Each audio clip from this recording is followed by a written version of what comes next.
구약 성경 170쪽에 있는 레위기 16장 6절에서 10절, 20절에서 22절까지의 말씀입니다.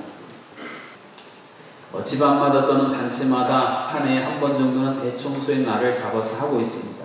저희 교회도 부활절을 앞두고 토요일에 모든 지단체 또 성도님들이 함께 오셔서 곳곳을 청소하는 것이 연례의 중요한 행사로 자리매김을 하고 있습니다.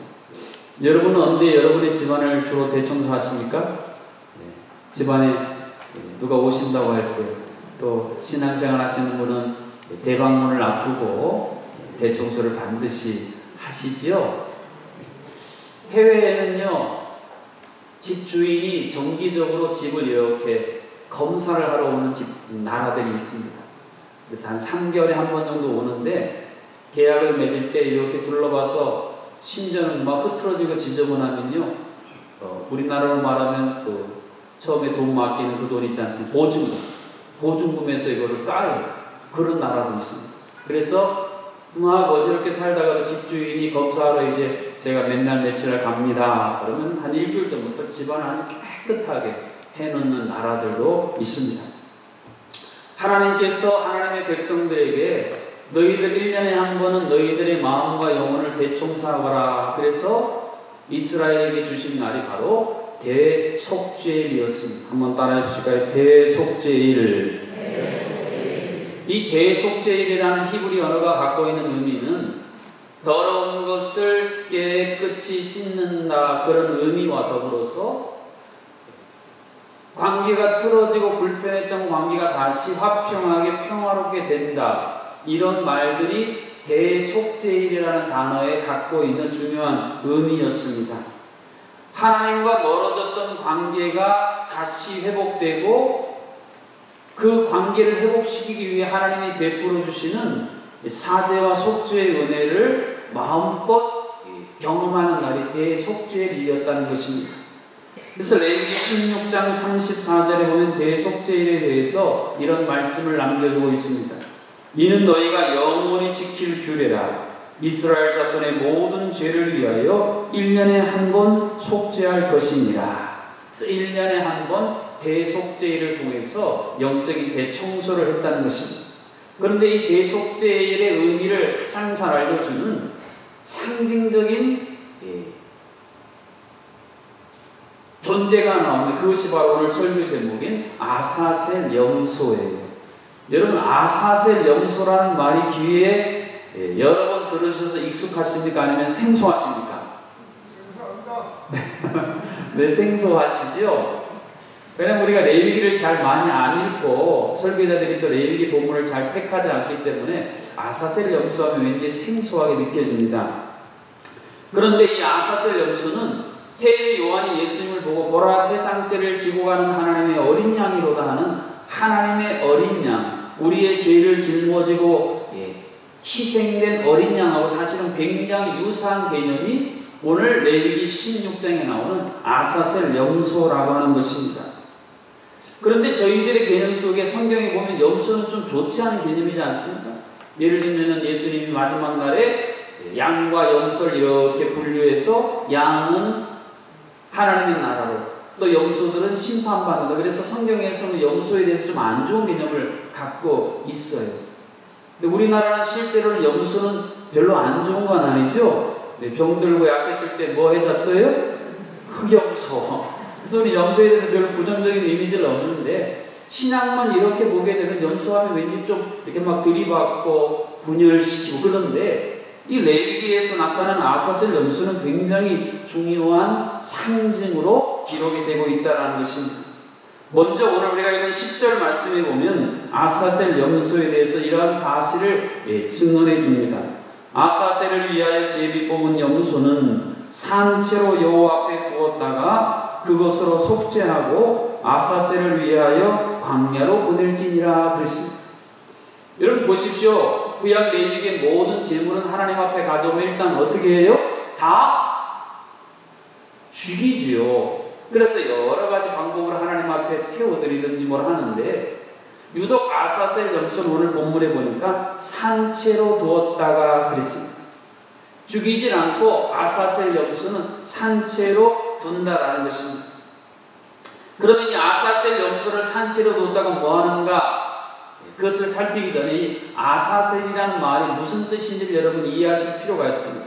이 아사셀이라는 말은 흉악하고 힘든 땅을 말할 때에 아사셀, 그렇게 히브리어로 얘기했습니다. 한번 따라해 보실까요? 흉악하고 힘든 땅.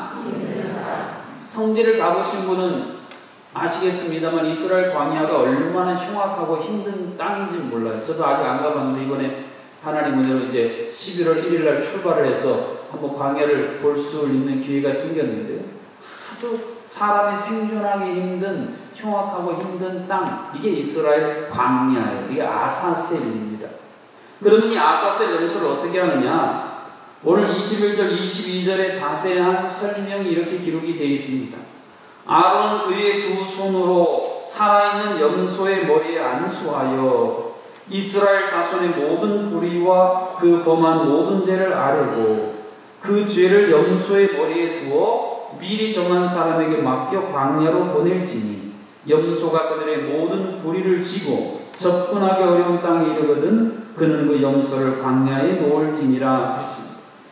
아론이 아사셀 염소 위에 안수하는데 자신을 비롯해서 이스라엘의 모든 사람들의 죄를 이 염소에게 전가시킨 거예요. 우리 안에 있는 죄가 이 아사셀 염소에게로 옮겨지도록 기도하고 미리 정해진 한 사람이 아사셀 염소를 이제 끌고 가서 광야, 오늘 본문에 보면 접근하기 어려운 땅까지 끌고 가서 결국 높은 벼랑이나 절벽에서 염소를 떨어뜨립니다. 그럼 염소가 거기서 떨어져서 막 신음하고 있을 때에 그 주변에 있는 이 사나운 들짐승들이 와서 염소를 다 찢어버려요. 그래서 죽임을 당하는 게 아사셀 염소였다라고 하는 것입니다. 그래서 이제 끌고 갔던 사람이 아사셀 염소가 벼랑에서 떨어진 것을 신호를 보내요. 그럼 예전에 우리 무슨 봉화로 신호를 착착착 연결하듯이 이것이 예루살렘 성전에까지 신호가 가게 되면 예루살렘 성전에 붉은 이렇게 손을 들여줬던 것을 흰천으로 싹 바꾼다 그럽니다. 왜냐하면 성경 이사에 보면 주홍같이 붉은 재, 진홍같이 붉은 재가 양털같이 흰홍같이 이어지리라, 그런 의미를 상징으로 되면 백성들이 환호하면서 아사셀 염소를 통해서 우리의 죄를 온전하게 속해주신 하나님께 감사했다. 이것이 바로 이스라엘 백성들이 지켰던 대속죄일, 그리고 대속죄일의 가장 중요한 핵심적인 상징으로서 허락된 아사셀 염소에 대한 내용입니다. 자, 그러면 오늘 본문에 나오는 대속죄일 그리고 아사셀 염소, 오늘 우리와 무슨 연관이 있을까? 우리가 이것을 살펴볼 필요가 있습니다. 그냥 이스라엘이 그렇게 했대 그러면 아무런 의미가 없는 것입니다. 이 아사셀 염소에 대해서 레위기를 가장 많이 해석해 놓고 밀접하게 연관된 신약 성경이 있는 히브리서입니다. 히브리서에서 어떻게 아사셀 염소를 상징적으로 해석했는지가 13장 12절에 등장합니다. 그러므로 예수도 자기 피로써 백성을 거룩하게 하려고 성문 밖에서 고난을 받으셨느니라. 한번 따라해 보실까요? 성문 밖에서 고난을 받으셨느니라. 여러분, 예수님이 십자가를 지신 곳이 골고다 언덕입니다. 이 골고다 언덕이라는 말의 뜻은 해골의 곳이다. 여러분, 어릴 때 무슨 위험신호, 지금도 그렇습니다. 막 위험신호 표시할 때 해골 이렇게 그려놓지 않습니까? 이거 접근하면 큰일 나니까 가까이도 가지 마시오. 이 골고다 언덕이라고 하는 것은 아사셀 염소가 끌려갔던 접근하기 어려운 위험하고 끔찍한 곳이 골고다 언덕이었습니다. 근데 예수님이 아사셀 염소가 이스라엘의 모든 불의를 뒤집어 쓰고 몰려서 광야 벼랑에서 떨어졌어. 온갖 짐승들에게 찢기고 상하여 결국 피 흘려 죽었던 것처럼 예수님은 이 골고다 언덕까지 계속 몰리시고 결국 골고다 언덕 십자가라고 하는 죽음의 엄청난 벼랑에 내어 밀리셨어. 그 당시 어떻게 해서라도 예수님을 물어뜯어 제거하였던 종교 지도자들과 잔인한 군사들에 의해 예수님이 다 찢기시고 상하셔서 죽으셨다. 그것을 성문 밖에서 고난을 받으셨느니라. 광야에 내몰렸던 아사셀 염소처럼 예수님은 우리를 위해서 성문 밖에서 고난을 받으셨습니다. 그런데 이스라엘 백성들은 이 유효기간이 1년입니다. 대속제일마다 계속 아사셀 염소를 뽑아서 보내고 이것이 계속 반복돼요. 그런데 예수 그리스도께서 이루신 일은 1년에 한 번, 1년만 효력을 발휘하는 것이 아니라 우리에게 어느 정도까지 효력을 주셨는가? 히브리서 9장 12절 14절 이 사실에 대해서 이런 중요한 사실을 증언해 주고 있습니다. 우리 화면을 보시면서 히브리서 9장 12절 14절 말씀을 함께 읽겠습니다. 시작. 오직 자기의 피로 영원한 속죄를 이루사 단번에 성소에 들어가셨느니라. 염소와 황소의 피와 및 암송아지의 죄를 부정한 자에게 뿌려 그 육체를 정결하게 하여 거룩하게 하거든 하물며 영원하신 성령으로 말미암아 흠없는 자기를 하나님께 드린 그리스도의 피가 어찌 너의 양심을 죽은 행실에서 깨끗하게 하고 살아계신 하나님을 섬기게 하지 못하겠느냐. 아멘. 예수 그리스도의 피를 염소와 황소의 피와 비교하고 있습니다. 그것들은 뿌려서 길어야 1년의 유효기간이 효력이 있지만 예수 그리스도의 피는 영원한 속죄를 이루었다 말씀합니다. 단번에 영원한 속죄를 이루신 예수 그리스도의 보혈의 피를 우리에게 히브리서 기자는 증언해 주고 있는 것입니다. 자, 그로 말미암아 이스라엘 백성들이 대속죄일에 아사셀 염소가 죽었다는 소식을 들으면 하나님은 우리의 죄를 속하셨습니다 하고 크게 기뻐했던 것처럼 우리는 날마다 예수 그리스도의 이 놀라운 우리를 위한 희생과 사랑을 볼 때마다 동일한 감격과 기쁨을 누릴 수 있어야 된다는 것입니다. 여러분, 세상의 죄를 이길 수 있는 어떤 윤리 도덕이 있습니까? 죽음을 극복할 수 있는 어떤 철학과 어떤 교훈이 있습니까? 예수 그리스도의 십자가에 설진 우리를 위한 그 속죄의 보혈 말고 그 어떤 것이 도대체 이 죄와 죽음이라고 하는 것을 도전하여 그것을 극복한 것이 어디 있겠습니까? 그러므로 오늘 대속죄일 아사셀 염소를 통해 이스라엘의 모든 1년의 묵은 죄악들을 하나님이 깨끗이 씻겨주셨다라고 하는 중요한 선포와 히브리서 기자가 그것을 예수 그리스도의 십자가와 연관하여 우리는 그저 유효기간 1년 정도가 아니라 영원한 속죄를 얻었으니 이 놀라운 은혜를 누리고 사는 우리들이야말로 하나님 앞에 가장 감사하고 감격할 자유해야 됨을 믿습니다. 그런 고백을 우리에게 들려주고 있는 것입니다. 그러므로 말미암아 우리는 이제 하나님과 멀리 떨어졌던 우리가 이 예수 그리스도의 아사셀 염소처럼 성문 밖에서 우리를 위해 고난당하시고 밀리시고 넘어지시고 찢기셔서 생명을 여신 예수님 때문에 우리는 이제 이 땅에서뿐 아니라 영원하도록 하나님과 가까운 사이가 되게 하신 주님의 은혜입니다. 제가 늘 말씀드리지만 신앙의 핵심은 하나님과 가까운 것입니다. 여러분, 내가 믿음이 있노라 하면서 하나님과 가깝지 않은 분들은 헛믿음이에요. 하나님과 가까워. 하나님하고 친밀한 게 믿음이 좋은 거고요. 하나님하고 가까이 살아가는 게 그게 믿음이에요. 성경에 보세요. 믿음의 인물들 보면 다 늘 하나님과 가까이 있었어요. 하나님하고 아주 가까이, 하나님과 친밀. 내일 새벽에 말씀해 보겠습니다만 그냥 입으로만 그러면 안 돼요. 입으로 친하면 뭐합니까? 네. 여러분, 그런 분들 알죠? 뭐 이렇게 법규 걸리면 야, 내가 누구랑 친한지도 몰라? 그런 건 다 허언이에요. 그런 거 말고 정말 하나님과 친한데 하나님하고 친할 다른 길이 없어요. 아사셀 염소처럼 내 모든 불의와 죄를 짊어지시고 나를 위해서 영원한 희생을 주신 그 예수 그리스도의 보혈을 의지하고 나가는 자들, 그들이야말로 하나님이 다 모든 것 가려주시고 덮어주심으로 말미암아 하나님과 진정으로 친밀한 자라고 하는 것입니다. 우리는 하나님과 아무런 상관도 없는, 아니 책망받고 징벌받아야 마땅한 자였는데 아사셀 염소와 같은 예수 그리스도로 말미암아 우리는 신분이 바뀌었어요. 하나님의 자녀로 신분이 바뀌었어.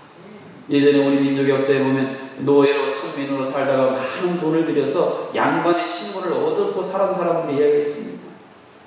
근데 우리는 그렇게 애쓰고 노력도 안 했는데 그냥 예수 그리스도의 그 십자가의 보혈을 의지하고 나갔는데 하나님 우리의 신분을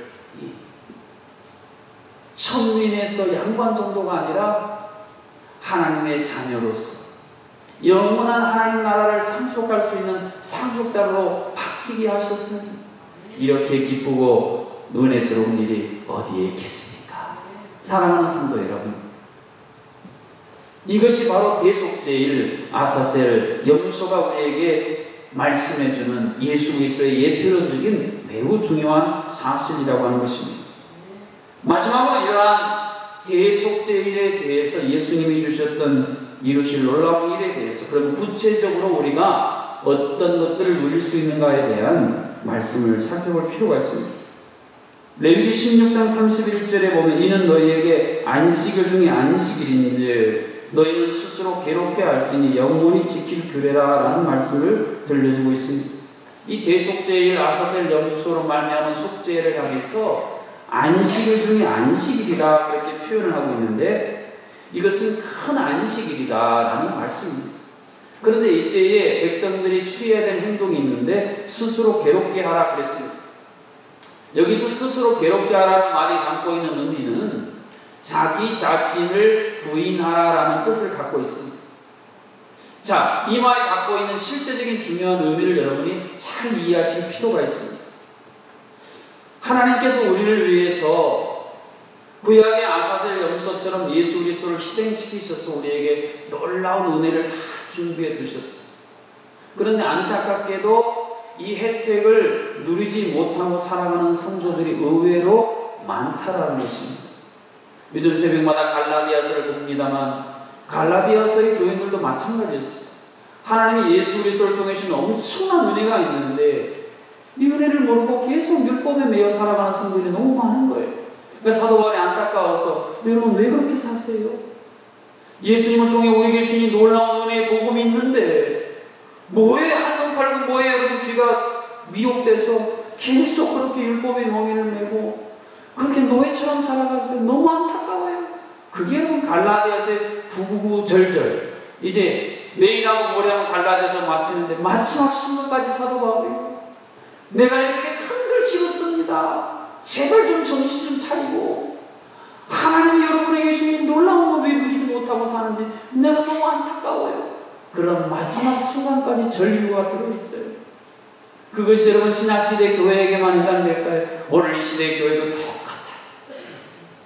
자, 여기서 스스로 괴롭게 하라는 말은 그런 의미에서 어떤 의미가 있냐면 내 자신에 좀 갇히지 말아라는 것입니다. 하나님께서 큰 은혜를 주셔도 우리가 왜 그 은혜를 받지 못하고 누리지 못하는가? 내 안에 갇혀있기 때문에 내가 가진 생각이 나를 자꾸 가둡니다. 그래서 하나님께서 주신 은혜를 자꾸 내가 가진 경험이나 내가 어릴 때 부모님은요 공부 몇 점 이상이면 상 줬어요. 그러니까 하나님도 그럴 줄 알아요. 하나님도 내가 뭐 어느 정도 하면 상 주시고 그렇지 않으면 때리시고 책망하시고 자꾸 내가 가진 경험, 내가 가진 지식이 하나님을 자꾸 끌어다 맞추다 보니까 하나님 주신 은혜를 100% 은혜로 우리가 누리지 못하고 살 때가 많이 있더라고요.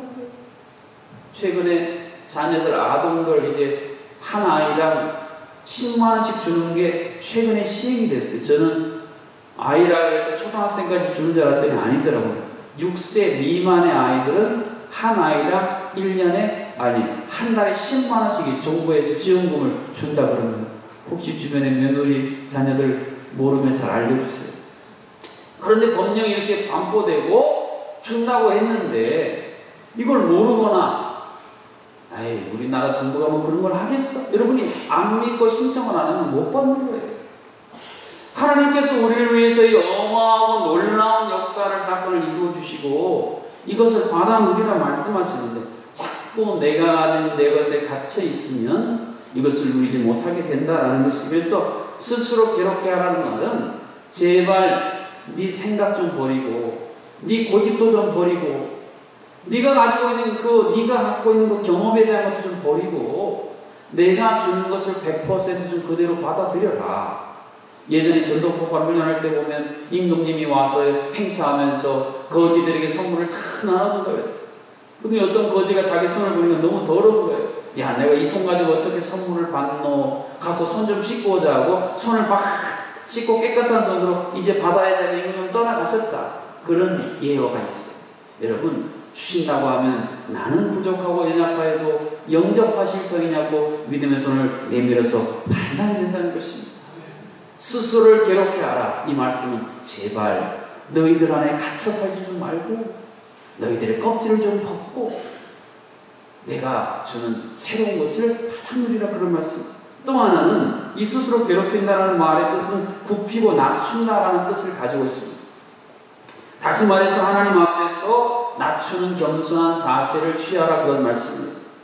자, 하나님께서 우리에게 주시기를 원하는데 많은 경우에 우리가 받아 누리지 못하는 중요한 결정적인 이유는 하나님 앞에서 우리가 목을 곧게 하기 때문이다, 그런 말이에요. 그래서 구약 성경에 자주 기록된 표현이 뭐예요? 목이 곧은 백성이라는 표현이 많이 나와요. 여러분, 목이 곧으면 지체말로 목에 기부수하면 하나님이 주신 은혜를 은혜대로 우리가 받을 수가 없습니다. 심지어는 예수님이 이 땅에 오셔서 그 영광을 나타내는데도 서기관과 바리새인과 종교주의자들은 목이 곧았기 때문에요. 그 예수님을 예수님으로 받아들이지 않았습니다. 밀어냈어요. 배척했어요. 그것이 그때만 있는 일이겠습니까? 오늘 시대도 똑같아요. 스스로를 괴롭게 하라는 말은 제발 좀 하나님 앞에서 교만하지 말고 좀 낮추라. 제발 좀 목에 기부수 좀 풀고 하나님 앞에서 좀 겸손하게 나아가서 하나님의 방식으로, 하나님이 원하시는 방식으로 우리의 생각을 바꾸고 하나님이 원하시는 방식으로 우리의 말을 좀 바꾸고 그렇게 살면 하나님이 내게 주신 이 엄청난 속죄와 사죄의 은총을 우리가 날마다 체험하고 누리고 살면 우리의 믿음이요 이렇게 죽어가지 않고 믿는 자나 안 믿는 자나 아무 차이도 없는 것처럼 시들시들하고 그렇지 않다라는 겁니다. 여러분 따라하시되 믿음은 생명이다. 믿음은 생명이다. 그래서 하나님의 생명이 날마다 우리의 삶 속에 꿈틀꿈틀대는 이 위대한 생명을 우리가 누려야 된다는 것입니다. 여러분 구약의 안식이 개념이 이 시대의 주일의 개념인데요. 그 핵심적인 의미는 무엇입니까? 하나님이 세상을 다 창조해 놓으시고 마지막 순간에 안식일을 제정하지 않으십니까? 하나님이 다 준비해 놓으신 것을 우리는 받아 누리라라는 중요한 의미가 창조와 안식에 섞여 있어요. 그래서 구약에 보면 안식일 일하는 자를 하나님을 기뻐하지 않는 이유가 그 의미가 갖고 있는 핵심적인 말의 의미는 뭐냐면요. 자, 너희들 안식일이 아닌 내가 다 먹여 살릴 거다. 자, 만나를 내리시는데 안식일에 주소로 가요. 가서 오늘도 그 전날 하나님이 두 갑절로 거두게 하시는데 그거 하나님 신뢰 안 하고 내 힘으로 그냥 살아보겠다, 내 능력으로 살아보겠다, 이런 걸 하나님이 기뻐하시지 않는다. 그것이 안식에 담기는 중요한 의미라고 하는 것입니다. 사랑하는 성도 여러분, 이러한 모든 하나님이 주신 온전한 은혜를 우리가 누리기 위해서 이 대속죄일에 대제사장이 흰 세마포옷을 머리로부터 하나님이 말씀하신 걸 쓰고 온 발끝까지 쫙 덮어요. 그처럼 우리가 하나님이 주신 온전한 은혜를 은혜대로 누리려면 우리가 실천해야 할 중요한 결단이 갈라디아서 3장 27절에 이렇게 기록이 되어 있습니다. 한번 같이 읽어보겠습니다. 누구든지 그리스도와 합하기 위하여 세례를 받은 자는 그리스도로 옷 입었느니라. 아멘. 우리가 예수 그리스도를 믿고 세례를 받았다는 것은 예수 그리스도로 옷을 입었다라는 말씀입니다. 여러분, 우리가 옷을 입게 되면 우리 몸에 흉터가 있거나 또 우리 몸에 뭐가 있어도 다 이게 가려주질 않습니까? 예수 그리스도 옷 입지 않으면 나도 모르게 내 삶 속에서요, 과거의 상처가 막 도드라져요. 그래서 평생 예수를 믿는데 과거 상처에 매여가지고 믿음의 발걸음 제대로 한 걸음도 못 디뎌보고, 하나님이 주시는 놀라운 은혜의 은총에 물 한 모금 제대로 마시지 못하고 평생을 그 상처에 매여서 고통당하는 사람이 많습니다.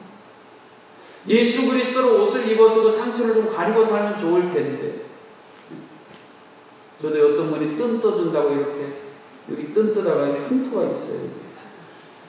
이 짧은 팔 입으면 그게 항상 보여요. 근데 긴 팔을 입으면 가려주니까 안 보이니까 잊어버리고 산단 말이에요. 예수 그리스도로 옷을 여러분의 이 생각과 또 마음과 여러분의 모든 것, 또 부부관계, 부모와 자녀의 관계, 또 교회에서 성도의 관계, 예수 그리스도 옷으로 다 덮어보세요. 보이질 않아요. 속상할 일도 없고 화낼 일도 없고 낙심할 일도 없는 거예요. 예수님의 옷을 입은 사람들이 예수 그리스도의 자녀들이고 제자들이고 성도들인 것입니다. 사랑하는 성도 여러분, 예수 그리스도께서 우리를 위해 행해 주신 이 놀라운 속죄의 옷, 이 사제의 옷, 이 은총의 옷을 머리에서 발까지 날마다 입고 덮으시고, 그것을 여러분의 아내나 남편에게도 똑같이 입으시고 덮으시고, 또 교회에서 목회자들에게 성도 사이에 다 입히시고 덮으셨어요. 오직 우리 눈에 보이는 것은 하나님의 은혜뿐입니다. 하나님께서 이루신 놀라운 사제와 속죄의 은총. 아사세 열수가 떨어져서 죽임당함으로 말미암아 야 이제 우리 죄가 다 잃어버린 때가 씻었다라는 그 감격이 다시 우리 안에 살아날 때에 하나님께서 이런 놀라운 은총의 능력이 우리 가운데 강력하게 작동되게 되는 것입니다. 유대인의 전승에 따르면 이 대속죄일이 언제 시작되냐면, 모세가 하나님 앞에 십계명 돌판을 받아가는 동안 이스라엘 백성들이 행한 일은 뭐였냐면, 하나님이 애굽에서 은금 폐물 주신 거 모아가지고 송아지를 만들어서 이게 우리를 인도한 여호와다 하고 막 잔치하고 난리를 떨고 있는 걸 보고 모세가 화가 나서 돌판을 탁 던져버리죠. 그래서 하나님이 얼마나 했으면 야 얘네들 그냥 깨끗이 정리하고 내가 너를 통해 새로운 민족을 이루면 어떻겠냐 그랬더니 모세가 하나님 아니되옵니다 해서 모세가 다시 올라가서 하나님께서 두 번째 돌판을 써줘서 주신 날이 바로 대속죄일이라고 합니다. 무슨 말이겠습니까? 인간의 그 완고함, 그 타락한 더러움, 하나님의 그 애굽에서 구해내 주신 모든 것을 다 완전히 어그러지게 해석을 했어요. 하나님의 마음을 그렇게 아프게 하고 그렇게 고통스럽게 했던 그들을 하나님이 다시 용서하시고 다시 한번 하나님의 언약 백성으로 삼으시기 위해 하나님의 두 번째 돌판을 허락하신 바로 그날 그것처럼, 사실 우리도 엄밀히 우리의 삶과 우리의 모든 걸 엄밀히 들여다보면요 얼마나 하나님 앞에 부끄럽습니까? 뭐 자랑할 게 있겠어요? 참. 그런데도 하나님이 다 덮어주시고 가려주시고 우리를 날마다 새롭게 해주시는 이 놀라운 은혜의 날, 이 은혜의 날의 핵심, 이것이 바로 아사셀 연소였고 이제 예수 그리스도로 말하면 우리에게도 동일한 은혜가 주어졌다라고 하는 것입니다. 이 대속죄의 기간 동안에는 12일 동안 이스라엘 백성들이 다른 것 다 멈추고 오직 하나님께만 집중하도록 하나님이 명령하셨습니다. 사랑하는 성도 여러분, 오늘 우리의 삶에서 하나님 주신 이런 놀라운 은혜 역사를 놓치고 살아가도록 현대는 너무 분주하고요, 스피드, 또 우리의 시선을 끄는 게 너무 많아요, 스크린, 그리고 하나님 주신 본래의 것들이 타락된 성적인 이러한 이 3S들이 오늘날 우리들을 똑같이 하나님 주신 것들을 놓치고 잊어버리고 살아가게 만들고 있습니다. 이러할 때에 다시 한번 우리의 마음과 생각과 모든 언어의 초점이 아사셀 염소와 같은 예수 그리스도의 이 놀라운 대속과 은총에 집중됨으로 말미암아 그 예수 그리스도께서 주신 은혜가 날마다 새롭게 샘물처럼 차고 넘쳐 흐르는 그런 은혜의 삶을 회복할 수 있기를 주님의 이름으로 축복합니다. 이 시간 주신 말씀을 가지고 함께 우리 합심해서 기도하겠습니다. 하나님, 우리를 위해 독생자 예수 그리스도를 보내시고 성문 밖에 골고다 언덕 벼랑까지 몰게 하시고 거기서 골고다 십자가에 떨궈졌습니다. 그 잔인한 종교 지도자들, 그 잔인한 군병들에게 찢기고 상하여 생명을 내어주시고 영원한 속죄를 이루셨어. 이제 내가 예수를 믿어 그 예수 그리스도의 속죄의 피로 모든 더러운 것 씻기고 그리스도로 옷 입은 자임을 알게 하시고 그런 말미암아 내 삶을 불행하고 고통스럽게 만드는 과거의 상처와 실패와 절망과 두려움과 미움과 분노 모든 것들이 다 사라지고 이제 오직 하나님의 은혜와 은총만 우리의 삶에 온전히 차고 넘치도록 기도하시고 육신의 질병으로 고통당하는 환우들, 우리 오인숙 권사님 한라병원 중환자실에 계셨는데 어제 일반 병실로 옮기셔서 제가 오늘 찾아뵙고 왔는데 하나님 은혜로 많이 회복되고 있습니다. 비롯해서 많은 우리 환우들 또 암 환자를 위해서 기도해 주시고 또 경제적인 어려움에 직면하여 하늘문이 열리기를 구하는 우리 성도님들 하나님께서 하늘문을 여시고 하늘 창고를 온전히 열어주시도록 기도해 주시고 자녀들을 위해 수능을 위해 기도하는 부모님들 자녀들의 진로를 주님이 열어주시고 또 이 시절 한 달 동안 있을 여러 가지 교회 내외적인 모든 일들 가운데 하나님 은총으로 역사하시옵소서. 이 나라의 민족 저 북녘의 동포들을 우리가 품에 안고 다같이 합심하여 함께 기도하겠습니다. 우리를 위해 독생자 예수 그리스도를 아낌없이 이루어주시고 아사셀의 염소처럼 골고다 언덕에 그 고통스러운 찢기고 상함을 통하여 우리 모든 죄를 깨끗하게 씻어주시는 영적 대청소의 놀라운 감격을 우리에게 허락해 주신 하나님을 찬양합니다.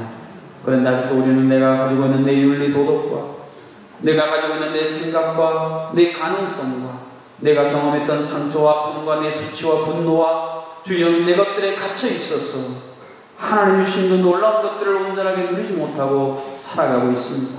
성령 하나님, 우리를 다시 한번 자유케 하여 주시옵소서. 놀라운 주의 은혜의 물결이 우리 모든 견고한 벽들을 다 부서뜨리고 견고한 장벽들을 다 무너뜨리고 다시 한번 하나님이 주시는 은혜와 사랑의 물결에 젖어 살아갈 수 있도록 주여 우리를 근본적으로 새롭게 하여 주시옵소서. 회개하라 천국이 가까웠네 주여 말씀하셨습니다. 어느 때까지 우리가 내 안에 갇혀서 돌이키지 못함으로 말미암아 하나님의 것들을 놓치고 하나님의 것들을 누리지 못하고 가난하고 초라하게 살아가려 합니까?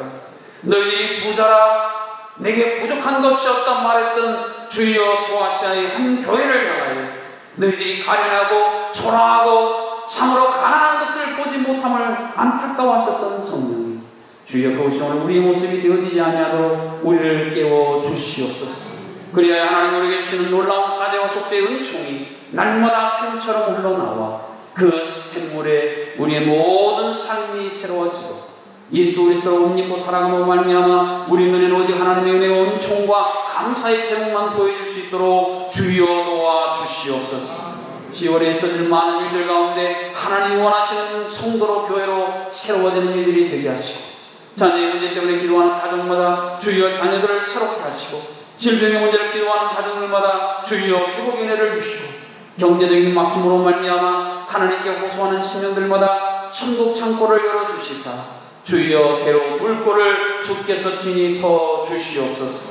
이 나라의 민족 저 북녘의 동포에게까지 전능하신 하나님 왕이 되시 역사하시고 특별히 NH로 말미암아 차별금지법을 제정하려는 모든 악한 시도들을 하나님이 친히 폐지하여 주시고 이 나라의 민족을 친히 통치하여 주시옵소서. 감사하고 예수님의 이름으로 기도하옵나이다.